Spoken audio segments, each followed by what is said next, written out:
Checking in on the war between government and pharmacies in Ontario. We're going to talk about it on Goldhawk Live.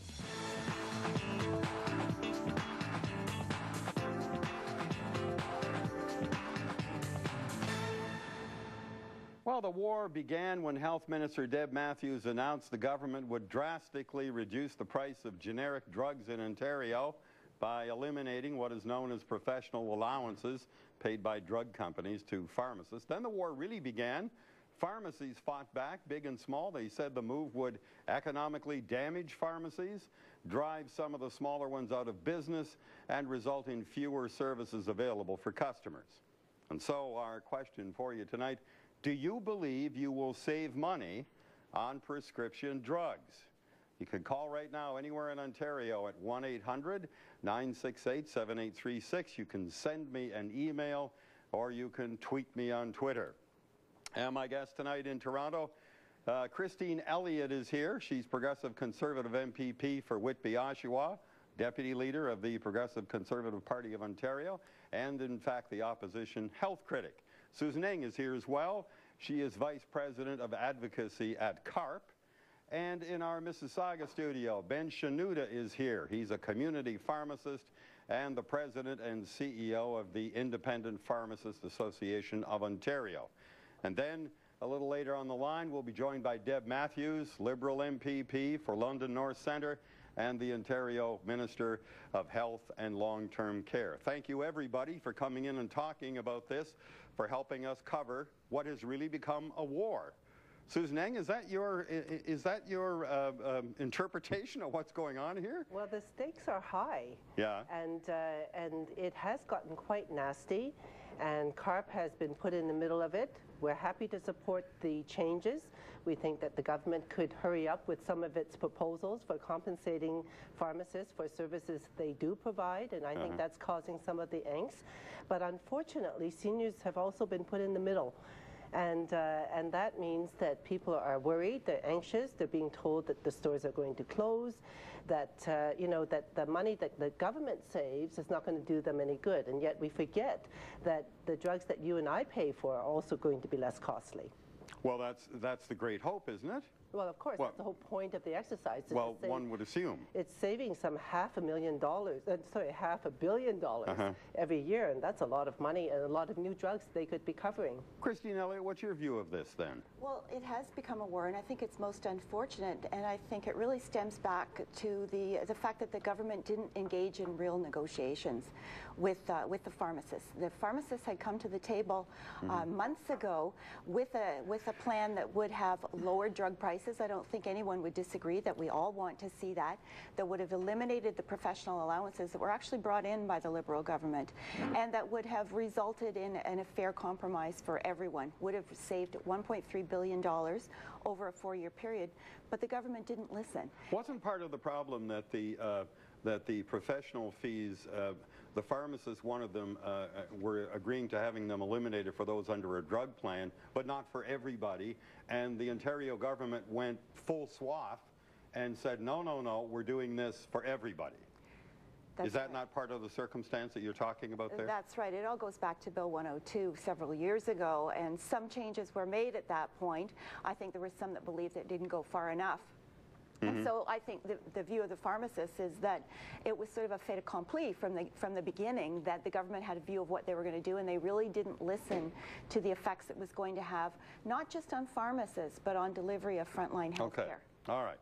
Let's talk to the health minister herself. She's on the line. Deb Matthews, do you feel like you are, in fact, in some kind of war here with the pharmacists? I tell you, Dale, what I'm in is a war to get the price of drugs down. I mean, this is what this is all about.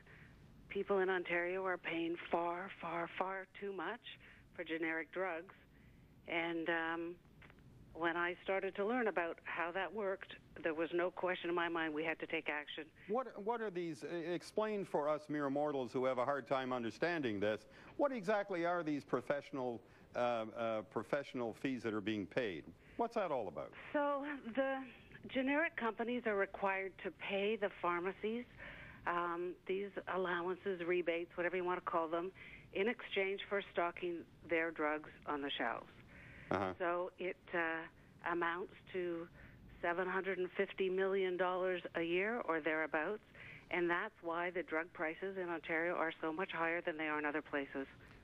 And I guess to hear Christine Elliott tell it, and in terms of what I've heard from other people as well, the pharmacists weren't expected that the professional allowances would be discontinued for all generic drug sales in Ontario. Is that your understanding of what they thought? Well, we had over 9 months of conversations with pharmacy owners and pharmacists, and they did come forward with some proposals, but these were proposals that didn't impact their bottom line. I mean, their solution simply didn't achieve the goal to lower generic drugs for people of Ontario. And I'm not just talking about those on the Ontario Drug Benefit Plan. No, but for everybody. For everybody, yeah. Exactly.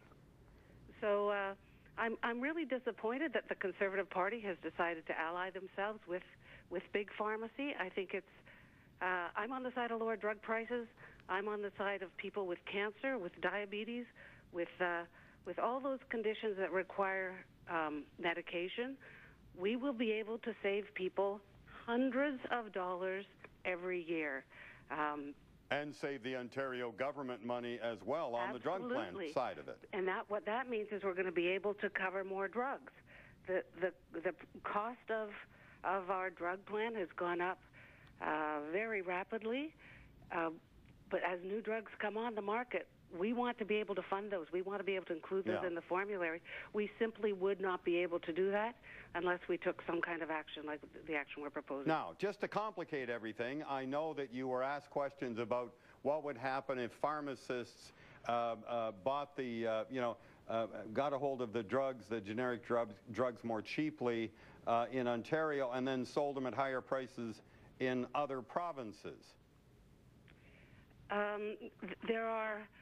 many. Is that a real concern of yours? Well, it's a possibility, I guess, eh? And the health ministers across the country are watching what's happening in Ontario very closely. I wrote to them and asked them. I suggested that we include this topic at the next federal, provincial, territorial meeting in September, and I wanted to alert them to our changes. Well, have you had any feedback from any of them yet? Are they thinking if it's a good idea in Ontario, it's a good idea in other provinces as well? I can assure you that they are watching this very, very closely. All governments are faced with the same challenges in health care, and that is that the spending on health care is growing up at growing at a rate that simply is not sustainable. So if we want to protect our very precious universal single-payer health care system, we simply are going to have to make some decisions about where our money is spent. And if I have to choose between bringing down drug prices for people, expanding the number of drugs that are available, or continuing to put money into pharmacy, I know what side I'm on. I'm all about getting lower drug prices for people. Now, in the minute I have left with you, there are some part of this announcement was giving back certain monies to pharmacists as well. Can you sum that up for us? Because in a few minutes we're going to be talking to the Independent Pharmacists Association of Ontario. Absolutely. So what we're going to do is increase dispensing fees for all pharmacies. We're going to have special increases for those in rural communities because we really do value those pharmacies that are in rural communities. And most importantly, what we're going to do is kind of change how we pay pharmacists. We're going to pay them for delivering services like Meds Check, which is a service when you're on multiple medications. You can go in and have a pharmacist take a look. Our pharmacists are very highly trained, very highly skilled.